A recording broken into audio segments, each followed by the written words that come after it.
అయితే ఎప్పుడైతే యేసుక్రీస్తు వారు ఈయన మధ్యలోకి వచ్చాడో ఆయన అన్నాడు, ఆయన ఎప్పుడైతే పరిపూర్ణతలోకి ఇక్కడికి వచ్చాడో ఆ నిజమైన కృప ఏదైతే ఉందో ఆ కృప ఇంకా ఎక్కువైంది మనకి.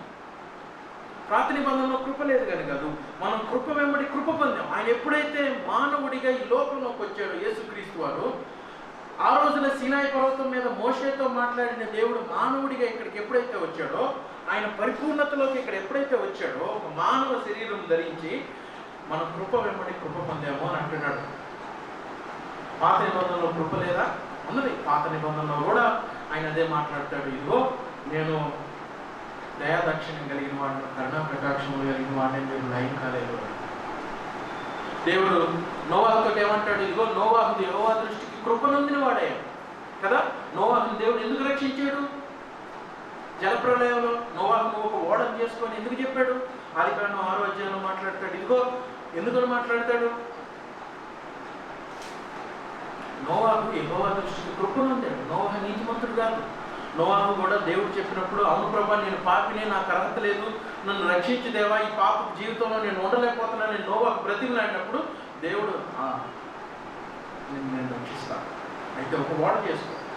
ఈ భూమి మీద ఉన్న మనుషుల చెడుతనం పెరిగిపోయింది కాబట్టి, నీవు నీ పాపం విషయమై పశ్చాత్తాపడుతున్నావు కాబట్టి నేను నిన్ను రక్షిస్తాను, నేను నా కృపను నీకు ఇస్తాను. పాత నిబంధనలో కూడా మనుషులను రక్షించింది దేవుడు కృపచేతనే. ఆయన దావీదుతో ఏమని వాగ్దానం చేశాడు? ఇదిగో సౌలుకు దూరం చేసినట్టు నా కృపను దూరం చేయను. అర్హత లేనటువంటి మీకు నేను రక్షణని దూరం చేయను. మీ పితరులకు వాగ్దానం చేసినటువంటి ఆ రక్షణను నేను మీకు దూరం చేయను. నా కృప అలానే ఉంది ఎల్లప్పుడు.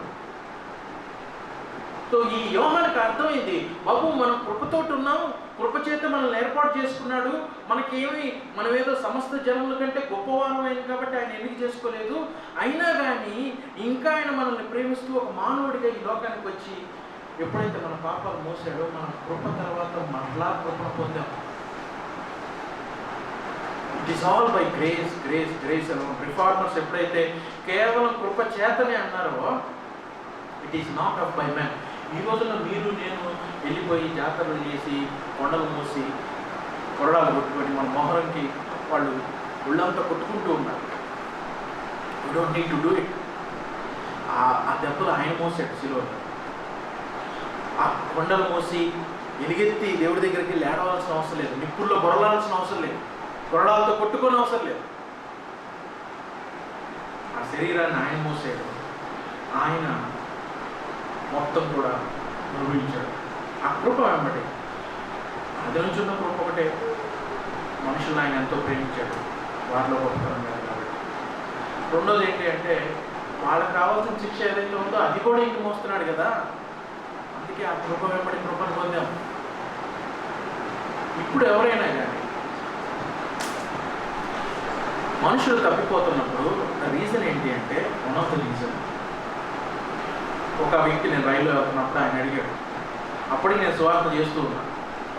ఆయన ఏ డినామినేషన్ నాకు తెలియదు, తెల్ల బట్టలు తెల్ల చొక్కా వేసుకుని ఉన్నాడు. ఆయన అంటున్నాడు, ఎంతమందిని రక్షించావు నువ్వు, ఎంతమందికి సువార్త చెప్పావు, దేవుడి కోసం నువ్వు ఎంత చేసావు, దేవుడి కోసం నువ్వేం చేసావు అని అంటున్నాడు. సరే దేవుడి కోసం ఏం చేయాలి, దేవుడి కోసం నువ్వు ఎన్ని చేయాలి, దేవుడి కోసం శిలువలో మరణించాడు, నువ్వేం చేస్తున్నావు ఆయన కోసం, నేను చేస్తే చెల్లిపోయిద్దా,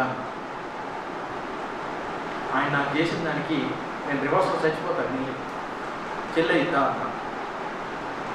ఎట్లా చెల్లైంది? ఆయన నీకు ఇచ్చింది నిత్య జీవితం, నువ్వు ఆయనకి ఇస్తుంది ఏంటి? Nowhere it is comparable with God.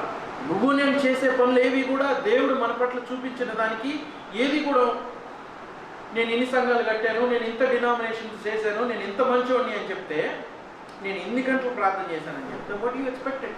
నువ్వేం చేస్తున్నావు, ఏం ఎక్స్పెక్ట్ చేస్తున్నావు దేవుడి దగ్గర నుంచి? You are become equal with మోసెసా, లేకపోతే you want to become equal with గాడా?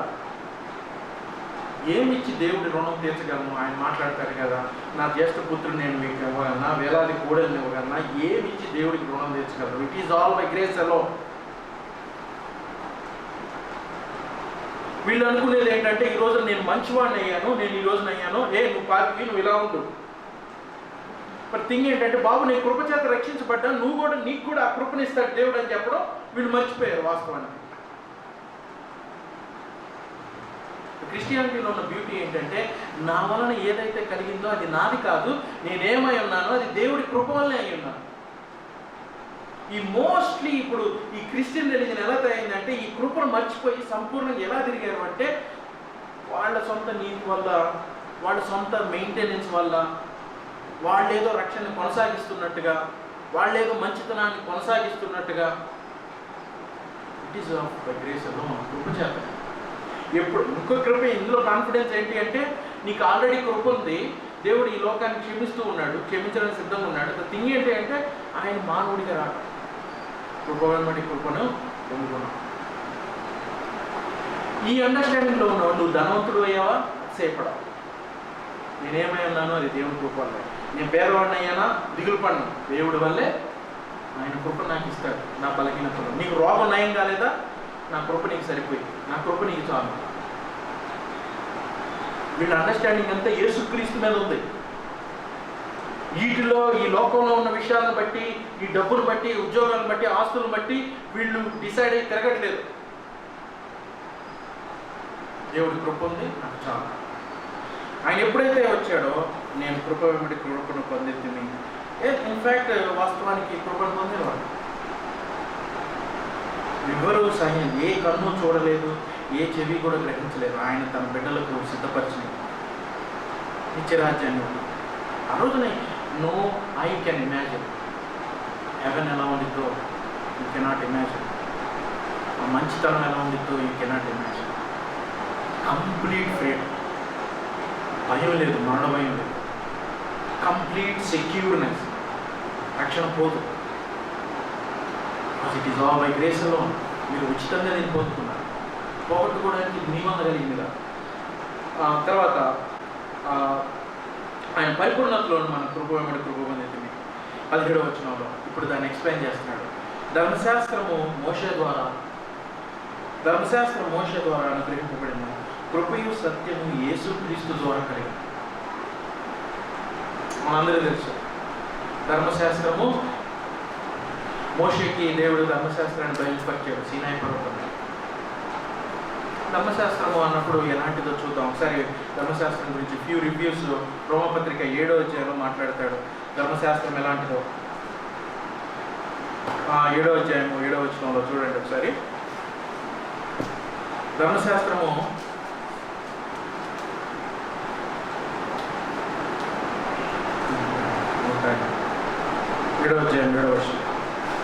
కాబట్టి ఏముందు ధర్మశాస్త్రం పాపమైన అట్లాంటి ధర్మశాస్త్రం వల్లే కానీ పాపం మనకి ఎట్టిదో తెలియకపోను, ధర్మశాస్త్రం వల్ల నాకు దురాశ అనేది ఎట్టిదో నాకు తెలియకపోను. తర్వాత 12వ వచనంలో చూడండి. ధర్మశాస్త్రము పరిశుద్ధమైనది, ఆజ్ఞ కూడా పరిశుద్ధమైనది, నీతి గలది, ఉత్తమమైనది ఉన్నది. ధర్మశాస్త్రం పరిశుద్ధమైనదంట, నీతిగా ఉందంట, ఉత్తమమైనదిగా ఉందంట. 14వ వచనంలో ధర్మశాస్త్రము ఆత్మ సంబంధమైనదని ఎరుగుదుము. ధర్మశాస్త్రం ఆత్మ సంబంధమైనది కూడా.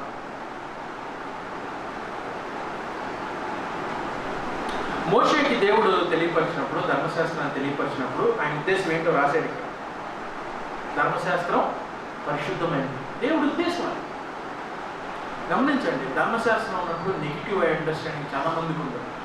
ధర్మశాస్త్రాన్ని బట్టి మనుషులు దేవుడు రాళ్లతో కొట్టమన్నాడు, దేవుడు రాళ్లతో చంపమన్నాడు. లేదు, వాస్తవానికి ధర్మశాస్త్రం మంచిది. ఎంత మంచిది అంటే మనలో ఉన్న పాపాన్ని బయటికి చూపించిపోయి. ముందు వచనం చూడండి, 7వ వచనంలో ఏముందో. ధర్మశాస్త్రము వలనే కానీ పాపమనగా ఎట్టిదో నాకు తెలియకపోదు. దేవుడు ధర్మశాస్త్రాన్ని ఇచ్చినప్పుడు యాక్చువల్గా ఆయన గ్రేస్నే ఇచ్చాడు. ఏమని ఇచ్చాడంటే, ఇదిగో సింపుల్గా చూపిస్తున్నాడు. యాజ్ ఎ గుడ్ ఫిజిషియన్, ఒక మంచి వైద్యుడు వల్ల ఆయన ఏం చేస్తున్నాడు? మంచి వైద్యుడు ఏం చేస్తాడు? ఎప్పుడు కూడా ఏం చేస్తాడు? జబ్బు యొక్క లక్షణాలని తెలుసుకుంటాడు, ఆ జబ్బు ఏంటో తెలుసుకుంటాడు కదా. మీకు దగ్గు వచ్చింది, ఇప్పుడు చాలామంది హాస్పిటల్లో చేస్తున్నట్టు నీకు దగ్గు వచ్చిన కరోనానే అని చెప్పి కరోనాకి ట్రీట్మెంట్ చేస్తే ఎలా ఉంటుంది? ముందు అసలు కరోనా ఉందో లేదో టెస్ట్ చేయకుండా కదా. ఇప్పుడు దేవుడు ఏం చేస్తున్నాడంటే ధర్మశాస్త్రం వచ్చినప్పుడు మనుషులు ఎలాంటి వారు చూపిస్తున్నారు.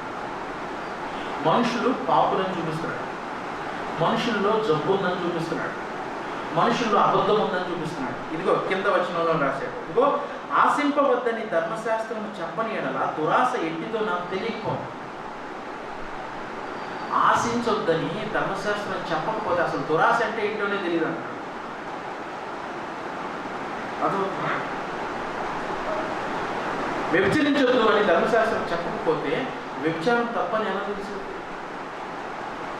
Who give this? దొంగతనము తప్పు అని చెప్పకపోతే దొంగతనం రైట్ అనుకుంటారు. సో ఈ దేవుడు అంటున్నాడు కదా, ఇక్కడ ఏమని రాస్తున్నాడంటే యోహాను, ఇదిగో ఈ ధర్మశాస్త్రాన్ని నేను మోషే ద్వారా ఇచ్చాను.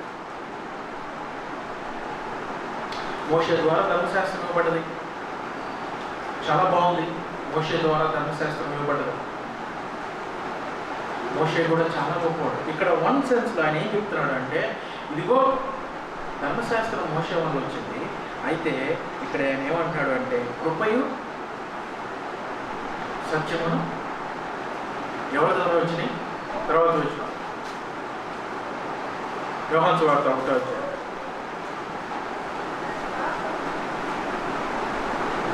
17వ వచనం. కృపయు సత్యమును యేసుక్రీస్తు ద్వారా కలిగాయి. ధర్మశాస్త్రం పరిశుద్ధమైతే అంతా ఉన్నదే, ఓకే. అయితే కృపయు సమాధానం మనం క్రీస్తు వల్ల కలిగినాయి. అయితే కృపయు సమాధానం అర్థం అవ్వాలంటే ముందు ధర్మశాస్త్రం ఏంటో అర్థం అవ్వాలి. ఇక్కడ యేసుక్రీస్తు అని కంపేర్ చేస్తున్నాడు యోహాను. ఎవరితోటి కంపేర్ చేస్తున్నాడు? మోషేతోటి కంపేర్ చేస్తున్నాడు. మోషేతోటి కంపేర్ చేస్తున్నాడు. అదే మీకు మోషే ధర్మశాస్త్రాన్ని ఇచ్చాడు. మీకు విషయం తెలుసా? గలతీయులకు రాసిన పత్రిక 3వ అధ్యాయం 24వ వచనంలో ఏమని మాట్లాడుతున్నాడు? గలతీయులకు రాసిన పత్రిక 3వ అధ్యాయము 24వ వచనం ఏం మాట్లాడుతున్నాడు?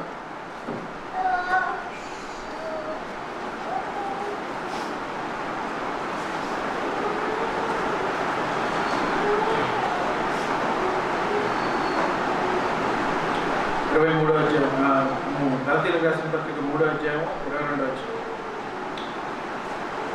యేసుక్రీస్తునందు విశ్వాసం కలిగి వాగ్దానం విశ్వసించే అంటున్నప్పుడు లేఖనము అందరినీ పాపంలో బంధించను. విశ్వాసం వెల్లడి కాకమునకు ఇక ముందుకు బయలుపరచబడు విశ్వాసం ఉంచవలసిన వారుగా చెరలో ఉంచబడినట్టు మనము ధర్మశాస్త్రంకు లోనైన వారిని చెరలో ఉంచబడినట్టు ధర్మశాస్త్రం లోపడతాడు. మన పాపాలు ఏంటో మనకు చెప్తూ ఉన్నాడు నిరంతరం దేవుడు. నిరంతరం నువ్వు తప్పు చేసావు అని కంటిన్యూస్గా ధర్మశాస్త్రం చదివినప్పుడెల్లా అర్థమవుతుంది. మనం అందరం చెరబడిలో ఉంచబడ్డాం. కాబట్టి మనము విశ్వాసం ఉన్న నీతిమంతులను తీర్చబడినట్లు క్రీస్తునందుకు మనల్ని నడిపించుటకు ధర్మశాస్త్రము మనకు బాల శిక్షకుడిగా ఉంది. విశ్వాసం చేత మనల్ని నడిపించుటకు దేవుడు కొంతకాలం యాజ్ ఎ స్కూల్ మాస్టర్, బాల శిక్షకుడిగా దేవుడు కొంతకాలం మనల్ని ఉంచాడు. అంటే ఏంటి అంటే దాని అర్థం ఏంటి అంటే ధర్మశాస్త్రము చూసి చూసి చూసి మనుషులు ఎలాంటి వారు అర్థం చేసుకొని కంప్లీట్ అండర్స్టాండింగ్కి వస్తారు. ఏమని అంటే ఈ ధర్మశాస్త్రం ప్రకారం మనం చేయలేము రాబోయి, మనం నీతిమంతులు అవ్వలేం, అది ఇంపాసిబుల్. ధర్మశాస్త్రం మూలంగా ఏ ఒక్కడు నీతిమంతులుగా ఎంచబడ్డు, నీతిమంతులుగా తీర్చబడ్డు. కాబట్టి మనం ఏం చేయాలి అంటే కేవలం విశ్వాసం ఉంచే నీతిమంతులు అవ్వగలం. అంటే దేవా నా వల్ల కాదు, నేను చేయలేని మంచి పనులు, నేను గొప్పవాడు అవ్వలేను బాబా, నువ్వు చెప్పినవన్నీ నేను చేయలేనయ్యా, నేను ఎప్పుడు కూడా ఏదో బలహీనతల్లో ఉన్నాను, నా వల్ల కాదు, నన్ను నువ్వే రక్షించాలి అని ఎవరైతే ఏడుస్తారో వాళ్ళకి సంపూర్ణ విశ్వాసం కలిగినట్లు దేవుడు ధర్మశాస్త్రాన్ని ఇచ్చాడు. రోమపత్రిక 3వ అధ్యాయం 23వ వచనంలో మరలా మాట్లాడతాడు. రోమపత్రిక 3వ అధ్యాయం చూడండి ఒకసారి. Close it. Unless you get the understanding.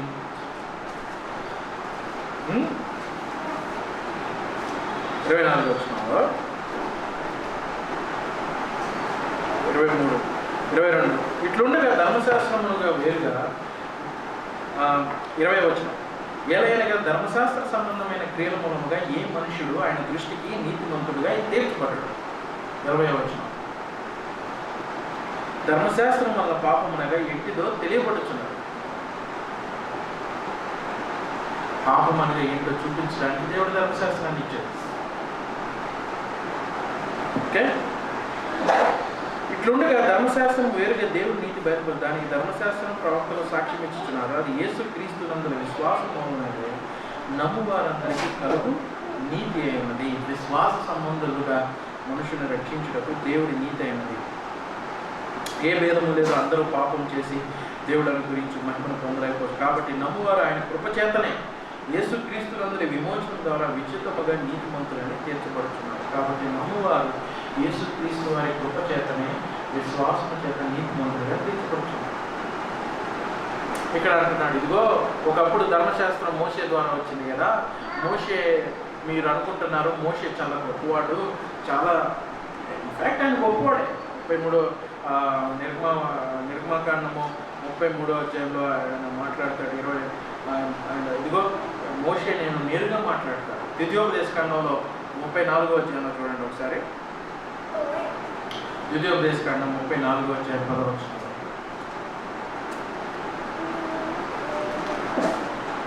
ద్వితీయోపదేశకాండం 34వ అధ్యాయం 10వ వచనం.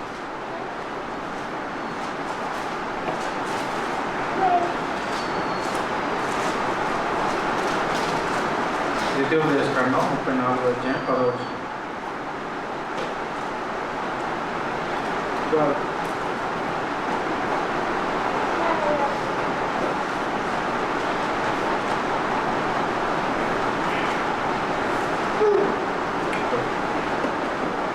ఐగుప్తు దేశంలో ఫరోకు అతని సేవకులను అతని దేశమంతా ఏ సూచి క్రియను ఆత్మను చేయటం యెహోవా అతనికి చెప్పాడు.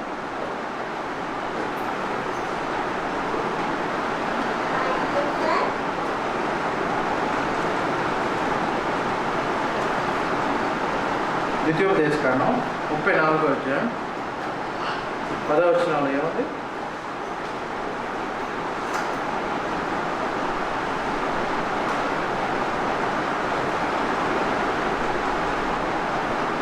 మోషే తన చేతులను నూను కుమారుడు యెహోవా మీద ఉంచి ఉండేను కనుక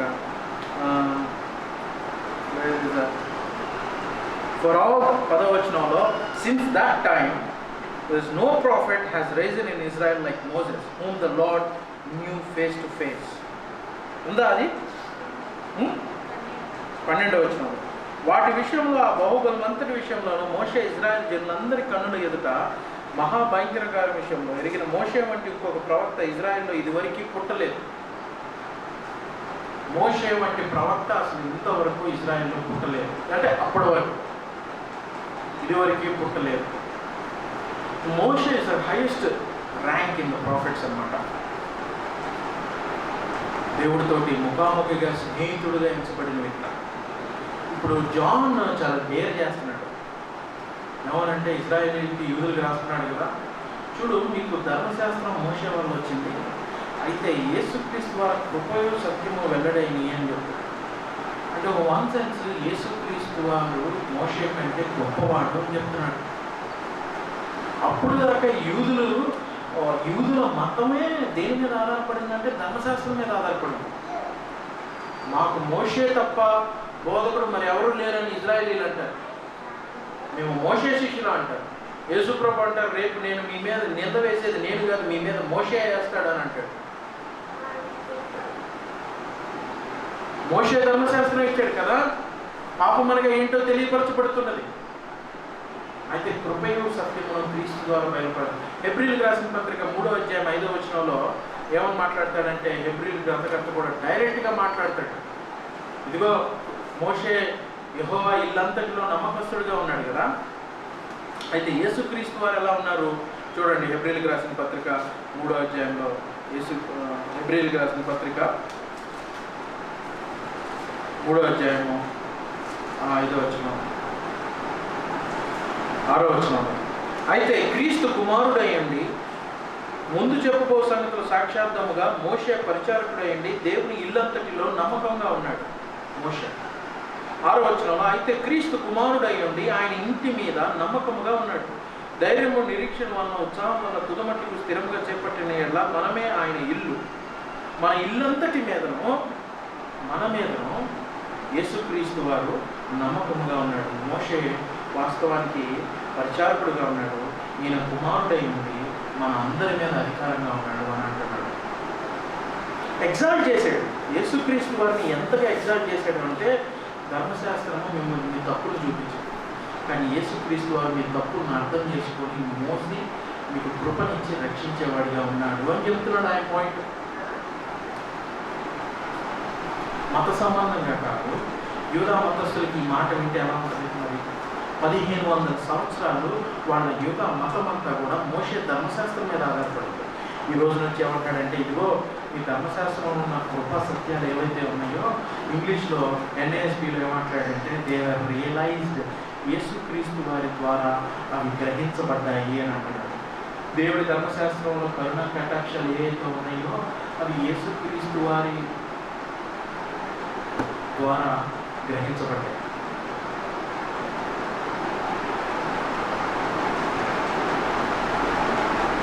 అని చెప్తున్నాడు. క్లోజ్ అయితే ఇంకొక వచ్చిన ఉంది, టైం లేదు కాబట్టి. సో ఇప్పటి వరకు కూడా మనం చూసిన వాటిలో యేసుక్రీస్తు వారు తండ్రి యొక్క పరిపూర్ణమైన మహిమై ఉన్నాడు. శరీరధారిగా వచ్చి మనతో పాటు సమానుభవంగా వచ్చాడు. అండ్ ఆయన బాప్తిస్మం ఇచ్చి యోహాను కంటే గొప్పవాడిగా ఉన్నాడు. తర్వాత ఆయన అన్ని విషయాల్లో కూడా తను వ్యక్తంగా చేసుకుంటూ వచ్చాడు. యోహానులో మనం చూస్తే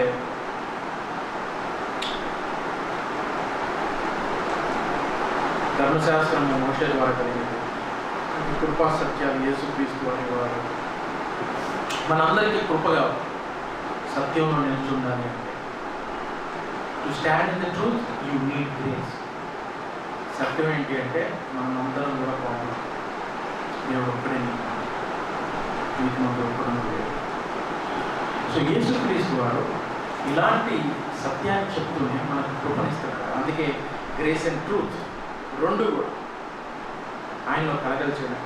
ఇది కీర్తనలో 43వ కీర్తనలో దావీదు కూడా చెప్తాడు 3వ వచనంలో, ఇదిగో నీ వెలుగును నీ సత్యము బయలువేయము, అవి నీ పరిశుద్ధ స్థలానికి నన్ను తీసుకుని వస్తాయి. పాయింట్ ఏంటి అంటే ఈయనంతటిలో కూడా దేవుడు నమ్మదగినవాడు, దేవుడు పరిశుద్ధుడు కాబట్టి ఆయన మనకు కృపణిస్తున్నాడు. ఆయన సత్యవంతుడు కాబట్టి మనం అబద్ధికులమైనప్పటికీ కూడా మనల్ని సత్యవంతుడు తీసుకొస్తున్నాడు. It's all because of God, because of Christ. క్రీస్తుని బట్టే మన జీవితము, మన పునాది, మన ఆలోచనలు, మాటలు, మన అందము, మన మహిమ, మన ఉద్దేశం, మన చిత్తం అంతా యేసుక్రీస్తు వారే. నువ్వు ఏ పనైనా చెయ్యి,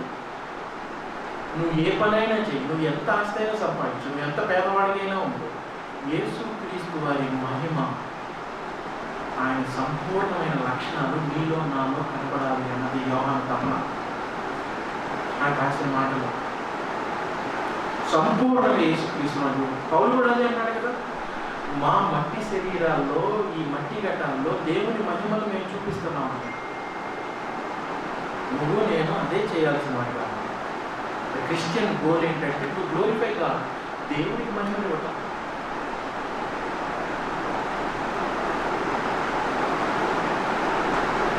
అన్ని విషయాలు హౌ చెప్తాం ప్రతి చోట. నేను ఇది చేసే దేవుడి వల్లే చేశాను, దేవుడు వల్ల మేమేమై ఉన్నామో కృపను బట్టి అయి ఉన్నాము.